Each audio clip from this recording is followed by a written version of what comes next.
Les decía hace un momento que vamos a culminar la sección que comienza en el capítulo 12. La división es clara. Por ejemplo, en el capítulo 12, versículo 1 dice: apareció en el cielo una gran señal, una mujer vestida de sol con la luna debajo de sus pies y sobre su cabeza una corona de 12 estrellas. Y ahí después se nos narra al dragón que va a hacer persecución sobre la mujer. Pero si ven el capítulo 14, versículo 14, Juan dice: miré y aquí una nube blanca, y sobre la nube uno sentado semejante al Hijo del Hombre, que tiene en la cabeza una corona de oro y en la mano una hoz aguda. La sección entonces contiene la primera visión, capítulo 12, versículo 1, hablando del nacimiento del Señor, del Mesías, el niño que sale de la mujer, del pueblo de Dios. Y termina la sección con la segunda venida del Señor Jesucristo. Es claramente, Él viene ya como Rey en las nubes. La alusión es a Daniel 7, al Hijo del Hombre que está en las nubes y que va a recibir trono y dominio. De allí, a partir del capítulo 12, entonces, comenzamos a ver varias visiones. En total fueron 7. Donde Juan, si recuerdan, nos habló de la persecución del dragón, Satanás, sobre la mujer que simboliza al pueblo de Dios, sobre los hijos de la mujer, que es una metáfora del pueblo de Dios. Luego, en el capítulo 13, la semana pasada, el hermano Alejandro nos explicó cómo Satanás, el dragón, usa sus órganos para hacer presión sobre el pueblo de Dios. Capítulo 13 comienza con la bestia que sale del mar, que es un símbolo del poder civil del Estado anticristiano. No estamos diciendo de todo Estado, del Estado anticristiano, la bestia que sale del mar. Y en la mitad del capítulo 13 sale otra bestia, una bestia que sale de la tierra. Y eso habla acerca de la falsa religión, porque esta bestia tiene cuernos como de cordero, pero habla como dragón. Y nos explicaron de que es una parodia tratándose de burlar de lo que es el Padre y de lo que es el Hijo, el Señor Jesucristo. La sección en el capítulo 13 finaliza con un llamado al discernimiento de los creyentes, para que obviamente no se dejen engañar de aquello que pretende imitar al Señor, pero que obviamente no lo es. Si entonces lo dejáramos hasta aquí, básicamente uno queda, ¿qué hay para el pueblo del Señor? Pues persecución por parte del diablo y enfrentación contra estas dos bestias terribles que tienen poder, que blasfeman el nombre de Dios. Es decir, todo está perdido. Bueno, el capítulo 14 nos va a recordar, o Juan nos va a animar para decirnos qué sucede con el pueblo de Dios mientras surgen estos enemigos del pueblo de Dios. Satanás está tras el pueblo de Dios, haciéndole presión, haciendo su vida hostil. Las bestias también están atacando al pueblo de Dios. ¿Qué hacen? ¿Qué pasa con nosotros mientras tanto en esta era? Simplemente sufrir. Bueno, Juan en el capítulo 14 nos va a decir que no es así. ¿Qué pasa con el pueblo de Dios? Capítulo 14. La presencia de Cristo entre su pueblo les da confianza para perseverar a pesar de sus enemigos. Eso es lo que va a empezar en los primeros 5 versículos del capítulo 14. La presencia del Cristo reinante entre su pueblo, y eso nos da confianza para perseverar a pesar de los enemigos que nos están atacando. Versículo 1. Después miré y aquí el Cordero que estaba en pie sobre el monte de Sión. Juan va a narrar de que a pesar de estos enemigos combatiendo fuertemente contra el pueblo de Dios, Cristo, el Cordero con C mayúscula, la bestia de la tierra se describió como Cordero con C minúscula, es imitación, es una parodia, pretende burlarse, pero Juan dice, a pesar de esto, miré aquí el Cordero que estaba en pie. Antes Juan ha usado esa cláusula, Cordero en pie. ¿Cuándo la usó? En el capítulo 5, hablando de la entronización del Señor. Recuerden, Él está llorando porque No hay nadie que lleve a cabo los decretos del juicio de Dios y lleve a consumación el plan de Dios. Capítulo 5. Juan llora y un ángel le dice, espera, he aquí el león de la tribu de Judá ha vencido para tomar el libro y llevar a cabo los decretos de Dios. Cuando él mira, él dice, veo un cordero como inmolado, pero de pie. Hablando acerca de que a pesar de que ha sido sacrificado, ha muerto, ha estado en su estado de humillación, él está de pie porque él es victorioso en el sufrimiento. Juan recuerda entonces a los creyentes que a pesar de que estos enemigos los estén persiguiendo, presionando o siendo hostil su vida, el cordero que venció está en medio de su pueblo. Él dice, después de un cordero que estaba en pie sobre el monte de Sión, y con él 144,000 que tenían el nombre de él y el de su padre escrito en su frente. Cuando vimos el capítulo 7, también vimos la identidad de los 144,000, ¿lo recuerdan? En síntesis, los 144,000 es un símbolo ¿de quién? De la iglesia en su totalidad. Entonces Juan dice, está de pie el cordero en el monte de Sión. Da dos figuras, describe esta protección de Dios con dos analogías. Dice que está en el monte de Sión el cordero reinante y también dice que con él están los 144,000. Primero, la localidad esa del monte de Sión. Hay toda una teología en toda la Biblia acerca del monte Sión, monte de Sión o Sión. Es una forma de hablar de Jerusalén. Monte de Sión, o el monte donde está Jerusalén, es una montaña donde está ubicada la ciudad de Jerusalén. Por eso tenemos entre los salmos, muchísimos salmos y algunos que se titulan los cánticos de Sión. Cuando nosotros vimos la serie de los salmos hablamos de eso. Esos cánticos se hacían sobre todo en ese peregrinaje en las tres principales fiestas del pueblo judío y que ellos al trasladarse hacia el monte de Sión, el monte de Dios se le llama también, donde está Jerusalén, donde está el templo, donde está el arca, donde está el trono de Dios. Desde allí gobierna Dios según la teología en el Antiguo Testamento. Así que el monte de Sión o la figura de Sión o de Jerusalén según el Antiguo Testamento es muy importante porque, como dice en el Antiguo Testamento también, Jerusalén, la ciudad del gran rey, donde está sentado Dios, donde está la presencia especial de Dios, desde donde Él gobierna en todo el mundo. La Biblia habla entonces en el Nuevo Testamento de la Jerusalén de arriba. Como dice Pablo en Gálatas, nosotros somos de la Jerusalén de arriba. Y en Hebreos capítulo 12 el escritor dice que ese Sión, la ciudad celestial, la Sión celestial, donde está el templo de Dios, es la iglesia. Ese es el punto allí también con la localidad. Claro, Juan también está viendo a la iglesia glorificada. Recuerden que en la Biblia nos habla de que los creyentes, a pesar de que estamos en la tierra, estamos reinando con Cristo. Eso es lo que dice Pablo en Efesios 3, quienes están sentados con Cristo reinando, pero estamos todavía en la tierra.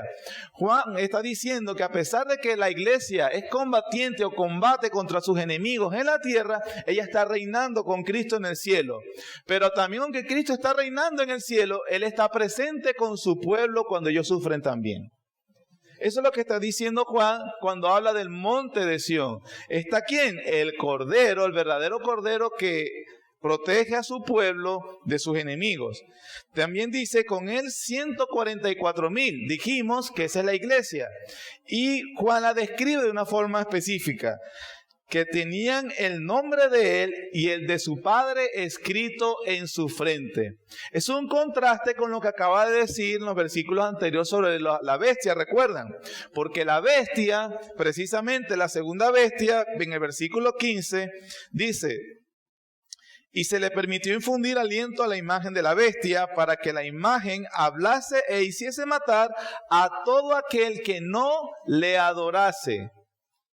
Y hacía que a todos, pequeños y grandes, ricos y pobres, libres y esclavos, se les pusiese una marca en la mano derecha o en la frente, y que ninguno pudiese comprar ni vender, sino el que tuviese la marca o el nombre de la bestia o el número de su nombre. Es decir, la persecución, la hostilidad, esa capacidad que no podían tener los creyentes para trabajar libremente, para poder vivir libremente en las mejores condiciones, era imposible a menos que se unieran a la sociedad en esa adoración a la bestia.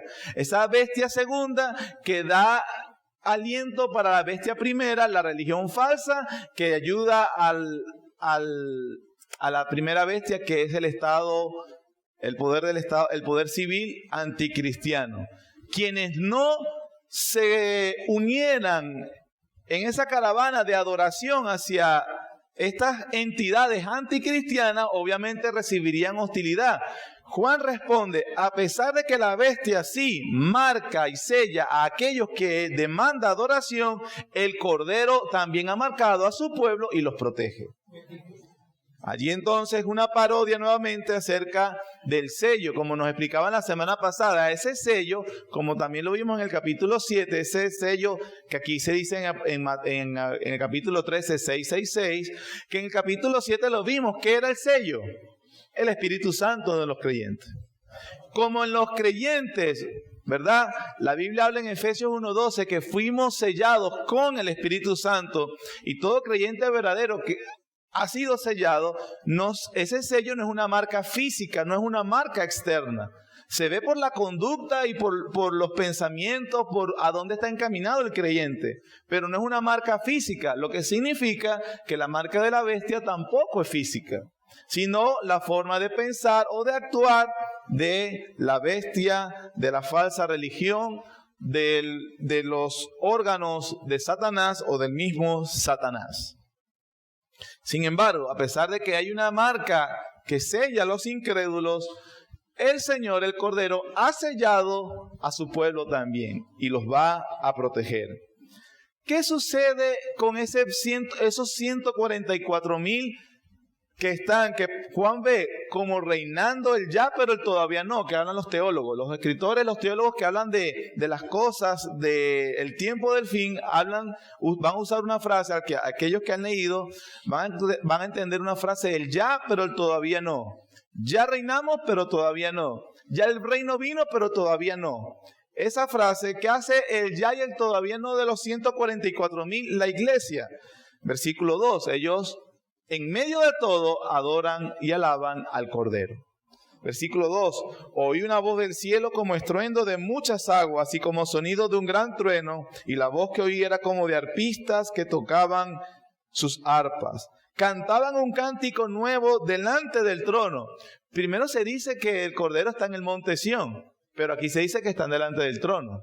Es la visión de la iglesia glorificada, pero la iglesia también todavía en la tierra. Delante del trono, delante de los 4 seres vivientes. Recordemos dónde están ubicados esos 4 seres vivientes: alrededor del trono del Padre. Eso lo vimos en el capítulo 4.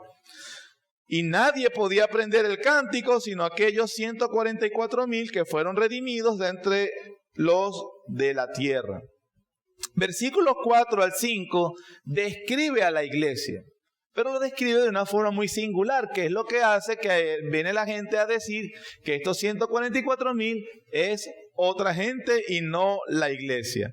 Pero vamos a ver las descripciones que se hacen de la iglesia y a entenderla. Número 1, dice versículo 4. Estos son los que no se contaminaron con mujeres, pues son vírgenes. Bueno, en primer lugar ya vimos la primera señal. Tienen la marca o el sello del Cordero. Pero después viene y dice: estos son los que no se contaminaron con mujeres, pues son vírgenes. En el Nuevo Testamento se habla de la iglesia como una virgen pura. Pablo en 2 de Corintios capítulo 11, versículo 2, le dice a los corintios: porque os he desposado con un solo esposo, con un solo marido, Cristo, para presentaros como a una virgen pura delante de Él. Es decir, se habla de la iglesia como la esposa, una virgen, y también se habla de la iglesia como hombres vírgenes. El punto también de hacer esa alusión de hombres vírgenes, recuerden que es un contexto de batalla contra sus enemigos, es que en el sistema levítico se le llamaba a una ceremonia a los varones que iban a la guerra a que no tuvieran intimidad sexual para que se concentraran precisamente en la batalla que iban a tener. Eso es por parte que se le puede llamar como hombres, porque por eso se le llama a la iglesia en este caso en su totalidad como hombres vírgenes. También el verbo que dice aquí, según los entendidos en el tema, contaminarse, no se contaminaron. La palabra contaminar, hay varias palabras en el Nuevo Testamento que hablan o significa contaminar, pero la que específicamente se utiliza en este versículo 4 solo se utiliza 3 veces en el Nuevo Testamento, en todo el Nuevo Testamento: Apocalipsis 14, Apocalipsis 3 y en 1 Corintios 8. Las tres veces que se utiliza habla de contaminación figurada. Por eso es que se puede hablar de que es una simbología para hablar de la iglesia. De manera que la iglesia se habla como aquellos que no han tenido inmoralidad con el mundo en contra de Dios. Está describiendo a la ciudad celestial o a la esposa del Cordero. Más adelante va a describir a la Babilonia, a la ramera con la que todo el mundo ha fornicado con ella. Esa manera de hablar, de poner lo verdadero y lo falso como dos mujeres, es típico de la sabiduría divina. Como que no te dejes seducir como seducen las mujeres sensuales, más bien procura la unión con la mujer casta. Eso es lo que se está tratando de decir. La iglesia es esa mujer virgen, pura, o en este caso varones vírgenes puros, que ellos no se ligan o no se mezclan con Babilonia, que es la ramera voluptuosa que trata de seducir a los hombres para que sean contaminados con su seducción. Por eso entonces se describe vírgenes que no se contaminaron. Esa es la iglesia. Segunda descripción de la iglesia.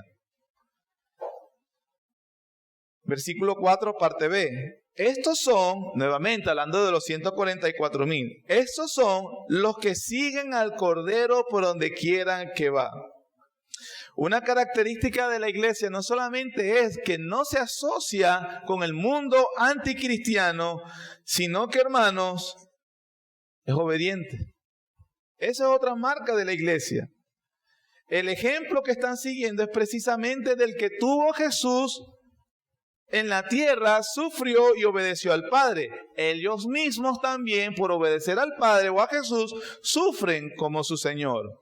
El mismo Señor dijo en Mateo 10:38, el que no toma su cruz y sigue en pos de mí, no es digno de mí. ¿Por qué su cruz? Porque las bestias están haciendo presión y haciendo hostil a la vida en la tierra.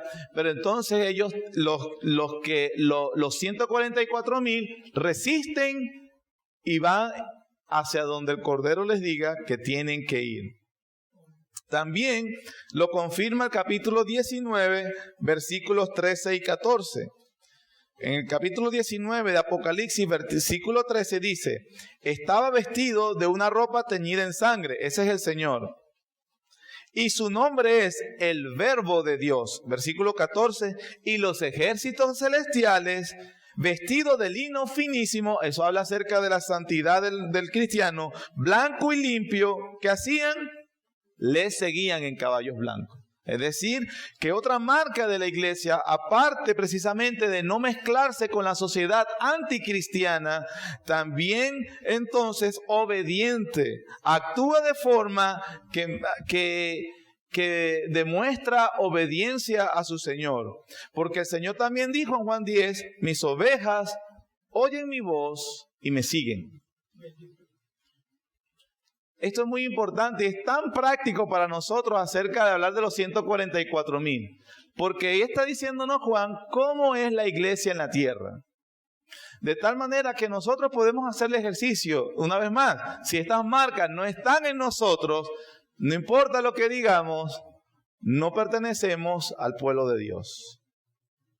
Tienen el sello del Espíritu Santo. Número 2, no se mezclan con el estilo de vida de la sociedad anticristiana. Número 3, son obedientes, según dice aquí. Número 4, Sigue el versículo 4, parte C. Estos fueron redimidos de entre los hombres como primicias para el Cordero de Dios. Hablar de primicias en la Septuaginta o la versión griega del Antiguo Testamento llegó a veces simplemente a significar una ofrenda o un regalo. La idea que se transmite es que ellos se han ofrecido a sí mismos a Dios de entre los hombres. Ojo, se pueden ofrecer a sí mismos a Dios entre los hombres porque el Cordero ya los redimió. Como han tenido el efecto redentor de la muerte y la resurrección del Cordero, entonces sus voluntades han sido liberadas para entregarse libremente, amorosamente a su Dios. Porque esa es la verdadera libertad. Ofrecerse en sacrificio vivo al Padre en obediencia. Luego lo sigue describiendo Juan, versículo 5. Y en sus bocas no fue hallada mentira, pues son sin mancha delante del trono de Dios. Que hable de que sus bocas no fue hallada mentira, habla acerca de su testimonio en general con respecto al Cordero, porque ellos están siendo perseguidos por la bestia. Su testimonio acerca de quién es el verdadero rey es verdadero, no es hallado mentiroso. En Apocalipsis 3, recuérdense que en una de las iglesias se le decían, porque tienes dentro de ti a unos que se llaman ser judíos, pero son mentirosos. O sea, se decían llamar pueblo de Dios, pero no son ningún pueblo de Dios. Fueron hallados en mentira. Bueno, aquí está diciendo, estos en cambio no son hallados mentirosos. Son fieles en dar testimonio acerca del Cordero de Dios. Esa es la marca entonces de la iglesia del Señor Jesucristo. En conclusión, esas características describen a la gran multitud de santos que están con el Cordero, reinando en el monte de Sión. Cuando también se habla del monte de Sión, recordemos el Salmo 2. ¿Por qué se amotinan las gentes y los pueblos piensan cosas vanas? Se unirán contra el Señor y contra su ungido, diciendo, quitémonos las ligaduras. Quieren salirse de las cosas del Señor. He aquí el que está en el cielo se reirá de ellos. Y después dice, yo he puesto mi rey en Sión. El Salmo, he aquí yo te publicaré el decreto, mi hijo eres tú, yo te he engendrado hoy. Mi rey lo puse en Sión. Lo que está diciendo Dios es que con la resurrección de Cristo se ha cumplido el Salmo 2. Dios ha puesto a Jesucristo el Cordero a reinar sobre Sión. El trono de Dios, la ciudad celestial que se manifiesta en este periodo en la iglesia. Él es el rey de la iglesia, Él es el rey del cosmos. Su pueblo le sigue a donde quiera que va. Así que cuando veamos entonces la presión de estas bestias o de Satanás rugiendo como un dragón detrás del pueblo de Dios, el pueblo de Dios tiene que, ¿qué va a hacer? Cristo reina. El verdadero Hijo de Dios. El verdadero Cordero, porque obviamente las bestias pretenden imitar o parodiar al Cordero del Señor. Luego de eso, de que Juan nos ha hablado entonces qué es lo que va a suceder. Ya lo narró y dice que la iglesia está adorando al Señor. Juan entonces nos va a introducir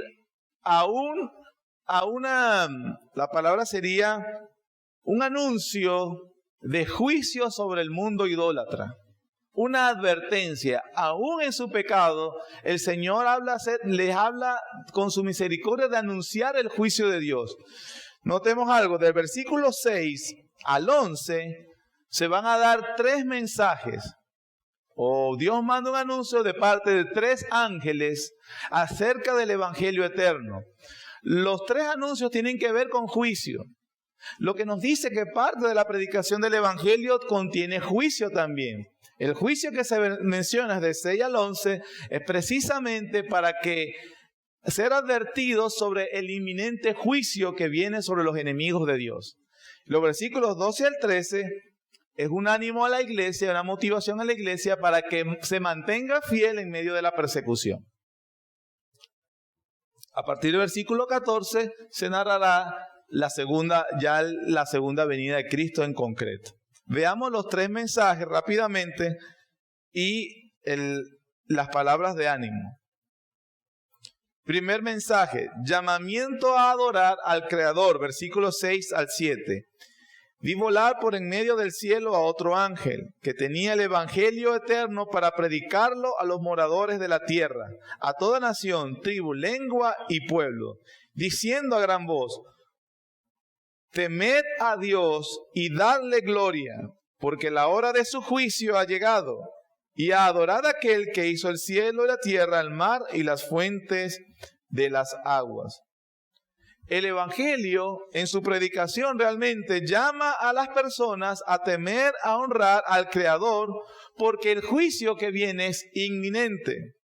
Temer a Dios llama en los ángeles, o la evangelización de las personas en la tierra, es llamar a reverenciarle, a darle gloria, a tenerle honor y tenerle respeto que Él merecen.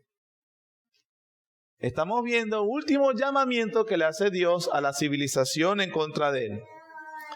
Como se anuncia este evangelio, se llama a que teman al Creador, el dueño del cielo, tierra y mar. Esa predicación es paralela o básicamente la misma que predican Bernabé y Pablo en la ciudad de Listra. En la ciudad de Listra, en Hechos, no lo tienen que buscar, capítulo 14, Pablo y Bernabé están hablando, os anunciamos, y dice así: os anunciamos el evangelio para que os volváis de estas cosas vanas a un Dios vivo, el que hizo la tierra, el mar y todo lo que en ellos hay. Hechos capítulo 14. Es decir, desde la fundación de la iglesia se está predicando este evangelio, que los hombres vuelvan al verdadero Creador. Recuerden que parte del juicio de Dios, Romanos 1, Pablo lo dijo, que los hombres han visto, la ira de Dios se revela contra toda injusticia de los hombres que detienen con injusticia la verdad, porque habiendo conocido a Dios, no le glorificaron como a Dios ni le dieron gracias, sino que se envanecieron en su razonamiento y se volvieron a adorar a las criaturas antes que el Creador. Soberbia humana, profesando ser sabios, se hicieron totalmente necios. El Evangelio llama a revertir esa necedad. ¿Sí? Versículo 8. Se hace la predicción de la gran ciudad que va a caer. Es decir, ese juicio anunciado, versículos 6 y 7, al parecer no es como que si de una vez pasara el tiempo no se arrepintieron, entonces anuncia el juicio que viene sobre la gran ciudad. En este caso, esa gran ciudad representa todo el sistema mundial. Versículo 8. Otro ángel le siguió, después del primero que ya anunció, otro ángel le siguió diciendo: ha caído Babilonia, la gran ciudad, porque ha hecho beber a todas las naciones del vino del furor de su, ahí dice, fornicación o inmoralidad. Recordando a los 144,000 que se mantienen puros y vírgenes. Aquí hace el contraste, pero ha caído esa Babilonia, la que hace que todo el mundo sí participe de su inmoralidad con ella. Se llama Babilonia, hermanos, porque recuerden que la antigua ciudad mesopotámica, de donde fue el rey Nabucodonosor, siempre en ese tiempo, 500 años antes de Cristo, fue la capital política y religiosa de ese imperio. Era famosa por su esplendor. Recuerden que tenía una de las 7 maravillas del mundo antiguo. ¿Cuál es él? ¿Que está en clásica? Yo sí me acuerdo. Los jardines colgantes de Babilonia. Ella era famosa por su esplendor, pero también por su corrupción moral. Por su corrupción moral. Entonces, por encima de todo, esa Babilonia, estoy hablando la de 500 años antes de Cristo, donde reinaba Nabucodonosor y su nieto. Acuérdense que en Daniel hay 2 Nabucodonosor, aunque se llaman igual, son 2 hombres diferentes. Por encima de todo, esa Babilonia fue enemiga del pueblo de Dios, empezando en aquella donde el pueblo de Dios, donde está Daniel el profeta y donde está Ezequiel. Todos los profetas que están en la dispersión. donde también se narró uno de los salmos de cómo ellos, los piadosos, sufrían las burlas de los que vivían en Babilonia cautivos y se burlaban de ellos. Cantadnos las canciones de Jerusalén, cantadnos, y había burla del pueblo de Dios. Y todo ese sufrimiento obviamente terminó siendo esa Babilonia como símbolo de el mundo organizado en contra del pueblo de Dios. Para el primer siglo, Babilonia, la de Nabucodonosor, ya no existe. Pero para el primer siglo, ¿quién gobierna sobre el mundo? Roma, el imperio romano. Y para el primer siglo, para los creyentes del primer siglo, Roma vino a ser la Babilonia actual. Y por eso le llaman la Babilonia. Pero de allí para acá, hermanos, hasta el siglo XXI, ya no podemos hablar que es el imperio romano. El imperio romano no existe. Ahora existe todo tipo de sociedad estructurada totalmente anticristiana, donde los creyentes tengamos impedimentos de estas fuerzas civiles anticristianas para adorar al Señor. Entonces esas son las Babilonias que tenemos que enfrentar. Por eso se habla de Babilonia. Ha caído esa Babilonia. En palabras de los profetas Isaías y de Oseas, ha caído por fin. Babilonia la Grande se le dice. La Babilonia la Grande señala su arrogancia la arrogancia de los gobernantes, como la de Nabucodonosor. Nabucodonosor se levantó arrogantemente un día. No soy yo, esta no es mi gran ciudad, la que yo edifiqué. Arrogancia de los emperadores romanos también. Y arrogancia de los gobernantes anticristianos que no quieren temer a Dios. En síntesis, Babilonia es un símbolo del espíritu de impiedad en todas las épocas que seduce a las personas para que se alejen del verdadero Dios y a quien verdaderamente deben temer. Es un símbolo del espíritu de la época, del espíritu que seduce en toda época, quise decir, a los hombres para que se alejen de la verdadera adoración. Ellos corresponden a la Babilonia. Pero el Señor dice, va a caer, ha caído. Versículos 9 al 11, juicio, ¿verdad? Se anuncia el juicio sobre este sistema, o sea, va a caer. Recuerden que en Isaías se anunciaba que al pueblo de Dios, tranquilo, Babilonia va a caer. Y era como imposible, como si este imperio es tan poderoso, tan fuerte. Y cayó por los medos persas. Después los medos persas, el imperio persa, y también cayó. Después los griegos y cayeron. Después los romanos y cayeron. Es decir, toda sociedad anticristiana o toda sociedad, por más poder militar, poder económico, poder de lo que tú quieras tenga, ante Dios va a caer. Va a caer. Y va a caer. Y va a caer. Juicio, hermanos, no me distraigan. No estoy pensando lo que estoy pensando. Yo le conozco su pensamiento. Me lo reveló el Señor. Versículo 9. Se ha anunciado la caída de esta Babilonia.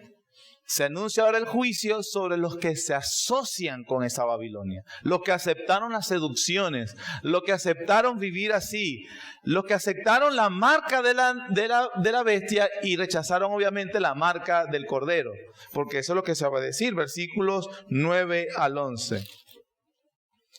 El tercer ángel lo siguió diciendo a gran voz: si alguno adora a la bestia, ¿verdad?, que es representativo de la gran Babilonia, y a su imagen, y recibe la marca en su frente o en su mano, él también beberá del vino de la ira de Dios, que ha sido vaciado puro en el cáliz de su ira, en su copa significa eso. Y será atormentado con fuego y azufre delante de los santos ángeles y del Cordero. Y el humo de sus tormentos sube por los siglos de los siglos, y no tienen reposo de día y de noche los que adoran a la bestia y a su imagen, ni a nadie que reciba la marca de su nombre. ¿Ve? Ahí va el juicio sobre los moradores que se asocian con esa ramera, los que decidieron fornicar o involucrarse con ella, que al mismo tiempo es el tema de las bestias que pusieron sus marcas sobre sus adoradores. También hay un paralelismo de lo que sucede aquí con lo que le sucede a los que siguen el Señor. Recuerden que la bestia dio aliento para que matase a los que no la adoraren. Lo que significa que para los cristianos hay un sufrimiento, pero allí va a acabar. Pero en cambio el contraste es, pero los que reciben la marca de la bestia sufrirán por los siglos de los siglos. Es la amenaza del Señor acá. Inclusive, las palabras del 12 nos dan también el contraste del consuelo que hay para los creyentes que sufrieron muerte por la bestia momentáneamente. Versículo 12. Aquí está la paciencia de los santos. Compárelo con el versículo 18 del capítulo 13. Aquí hay sabiduría, el que tiene entendimiento cuenta el número de la bestia. En uno se habla advierte acerca de cómo es el sello de la bestia. Aquí ve la consecuencia, lo que va a pasar sobre los creyentes. Aquí está la paciencia de los santos, versículo 12 del 14. Los que guardan los mandamientos de Dios y la fe de Jesús. Se describe nuevamente lo que ha dicho anteriormente, versículo 13. Oí una voz que desde el cielo me decía, escribe, bienaventurados de aquí en adelante los muertos que mueren en el Señor. Sí, dice el Espíritu, descansarán de sus trabajos porque sus obras con ellos siguen. Descansarán de sus trabajos. ¿Cuáles trabajos? Los trabajos de hostilidad que provocaron las bestias sobre los creyentes. Bienaventurados que mueren en el Señor. Es decir, bienaventurados porque no soltaron su lealtad a Cristo mientras fueron presionados. Sin embargo, los que sí aceptaron la presión, la marca de la bestia, su sello, serán atormentados día y noche. Hay entonces para que los creyentes palabras de motivación. Sufrirás por un momento, pero gozarás con el Señor por la eternidad. Gózate con Babilonia por un momento, sufrirás por el Señor por toda la eternidad. Es la exhortación que se hace a los hombres y que se hace a los cristianos que están a punto de apostatar. Porque obviamente la presión es fuerte. Por si te digo, hermano, porque no, pastor, tengo un pie aquí y uno allá. Hermano, eso es lo que te espera. Los que bebieron, acuérdense que el Babilonia embriagó con su vino a los hombres, a las mujeres y a los hombres, los sedujo con su vino y los embriagó. El punto de embriagar es precisamente personas que se han entregado. Pero el contraste se usa, tú bebiste de esa copa. Bueno, Dios también te va a dar su copa. El vino puro en su cáliz, el cáliz de la ira, habla de el vino puro, es que anteriormente la potencia del vino se mezclaba con agua para disminuir un poco su potencia y poder, por decir algo, no embriagarse tan rápido. Pero Dios nos dice, no, tú vas a recibir mi ira no diluida, la vas a recibir pura. O sea, va a haber un estupor peor que la embriaguez que te causó Babilonia, pero en este caso será de sufrimiento por haber provocado la santa ira del Dios eterno. Entonces eso es razón para que no apostates, para que te mantengas fiel al Cordero. Recuérdate, Él está en medio de la presión entre su pueblo protegiéndolo. Él provee para su pueblo, Él los protege. Y lo importante, hermanos, acá es lo importante de ese sello que tienen que los hace comportarse como las marcas que vemos en el capítulo 14, versículos 4 al 5 que ya describimos. Que es muy importante para que nosotros nos veamos en un espejo, en el espejo de la palabra del Señor y poder vivir a la luz de eso. Y poder regocijarnos que esas marcas realmente están en nosotros. Que si no lo están, lamentablemente nos estaríamos autoengañando. No importa que se diga que eres cristiano. No importa que tu papá fue cristiano, que tu mamá que tu papá era pastor, que tu mamá era pastora. Tu papá y tu mamá han sido arcángeles si quieres. Lamentablemente muchos hijos viven la fe de los papás. pero no tienen una fe propia. Lo digo no burlándome, lo digo con toda sensibilidad. Tengo 3 hijos que pueden correr el peligro de vivir la fe de su papá y de su mamá. Yo ruego a Dios que no sea así, que ellos tengan una fe genuina. Y así te ruego y te imploro a ti también. Procura que tu fe sea genuina delante de Dios. Delante de Dios. Al final, se me ha ido el tiempo, hermanos. Sin embargo, lo que se relata, lo que termina Juan a partir del versículo 14, es ya la venida del Señor Jesucristo, su segunda venida, su cosecha definitiva. Ahí vemos Mateo 13, cómo el Señor la siega, el día de la siega, el día final. Versículo 14, miré y aquí una nube blanca, sobre la nube uno sentado semejante al Hijo del Hombre. ¿Dónde han visto esa imagen en el Antiguo Testamento? Ya deben estar finos. ¿Dónde la han visto? Daniel capítulo 7, que va a recibir poder, dominio, por siempre, dice Daniel 7. Entonces, aquí vemos la imagen que está cumpliendo la venida del Hijo del Hombre, del Hijo de Dios, nuestro Señor, hermanos, manifestándose en su gloria. Gloria a Dios por ese día.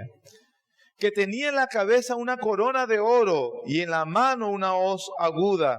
Y del templo salió otro ángel clamando a gran voz del que estaba sentado sobre la nube: mete tu hoz y siega, porque la hora de segar ha llegado, pues la mies de la tierra está madura. Y el que estaba sentado sobre la nube metió su hoz en la tierra, y la tierra fue segada. Salió otro ángel del templo que está en el cielo, teniendo también una hoja aguda. Y salió del altar otro ángel que tenía poder sobre el fuego, y llamó a gran voz al que tenía la voz aguda, diciendo: mete tu hoz aguda y vendimia los racimos de la tierra, porque sus uvas están maduras. Y el ángel arrojó su hoz en la tierra y vendimió la viña de la tierra, y echó las uvas en el gran lagar de la ira de Dios. Y fue pisado el lagar fuera de la ciudad, y del lagar salió sangre hasta los frenos de los caballos por 1600 estadios. Algunos dicen esos 1600 estadios equivalen a 300 kilómetros, que era la distancia de Jerusalén del primer siglo, desde Tiro, la parte norte, hasta la parte del río Éufrates, cerca de Egipto. Que es como decir, ejemplificando de que esa ira de Dios es universal. En este caso toma estas medidas de Jerusalén, pero es sobre todo el mundo. Pero la imagen es clara, la venida del Señor con el juicio final. El juicio final tiene un tiempo, ¿recuerdan cuando lo vimos en la confesión? ¿Cuál es el tiempo? El día de la segunda venida del Señor Jesús. Y su ira se manifestará sobre aquellos que le rechazaron mientras estaban en la tierra. Finalizamos, hermanos, los primeros 5 versículos del capítulo 15 son la conclusión de la sección. ¿La sección cuál? Que empezó en 12.1, termina en 15.4. Es como decir un resumen de lo que va a empezar la siguiente sección. La siguiente sección nos va a llamar el último ciclo de juicios que narra Juan, sobre las copas de la ira del Cordero. Pero estos primeros 5 versículos dan una síntesis de lo que sucede. Ojo, mientras ya narró la ira de Dios que se derramará así, también narra que el pueblo de Dios está con el Cordero adorándole y clamando a Él. Las imágenes que vamos a ver es de un mar, como un mar de vidrio, y el pueblo de Dios encima de ese mar, de pie. El mar en Apocalipsis es una imagen del mundo anticristiano, de donde ellos han venido sufriendo. Pero el pueblo de Dios está por encima de ese mar y adorando al Señor. ¿Por qué? Porque es una manera de hablar del mar rojo del Antiguo Testamento. ¿Por qué podemos llegar a esas conclusiones? Porque Juan toma esas imágenes para hablar inclusive de que ellos cantan el cántico como el cántico de Moisés. Esa liberación definitiva que hubo en Éxodo ahora fue simplemente un presagio de la liberación definitiva de la iglesia cuando el Señor Jesucristo aparezca por segunda vez. Capítulo 15, versículo 1. Vi en el cielo otra señal, grande y admirable, 7 ángeles que tenían las 7 plagas postreras, porque en ellas se consumaba la ira de Dios. Las plagas de ira, en las de Éxodo fueron 10. Aquí se resumen porque es el tema que trae Juan, de 7, 7, 7. Pero la alusión o la imagen es como las plagas de la ira en Egipto. Versículo 2. Vi también como un mar de vidrio mezclado con fuego, y a los que habían alcanzado la victoria sobre la bestia y su imagen, y su marca y el número de su nombre, en pie sobre el mar de vidrio, con las arpas de Dios. Y cantan el cántico de Moisés, siervo de Dios, y el cántico del Cordero, diciendo: grande y maravillosas son tus obras, Señor Dios Todopoderoso. Justos y verdaderos son tus caminos, Rey de los santos. ¿Quién no te temerá, oh Señor, y glorificará tu nombre? Pues solo tú eres santo, por lo cual todas las naciones vendrán y te adorarán, porque tus juicios se han manifestado. Dios, siempre hemos dicho, ¿cuál es el propósito de Dios? Glorificarse a sí mismo. Aquí nos está diciendo que Dios, al final de la historia, va a alcanzar su propósito. Glorificarse a sí mismo. En toda la Biblia se nos habla glorificarse a sí mismo como Salvador de su pueblo. Aquí también se nos habla que Él se glorificará a sí mismo en el juicio hacia los enemigos del pueblo de Dios. Por eso nosotros podemos contar de que el juicio sobre los enemigos del pueblo es seguro, porque ese juicio glorifica a Dios. Y Dios entonces no dejará que su gloria sea minimizada. Dios se glorificará salvando a su pueblo y juzgando a los enemigos de ellos. Eso, hermanos, para que tengas motivación y ánimo suficiente a perseverar en la fe. Amén. Persevera, hermano querido. Dios se glorificará juzgando a sus enemigos. Dios lo va a hacer. Él no tiene en poco su nombre. Satanás no tiene el control. Las bestias y sus órganos no tienen el control de nuestra vida. El Cordero reina. El Cordero está en su trono. A Él sea toda la gloria. Vamos a adorar al Cordero, ¿les parece? En unos minutos.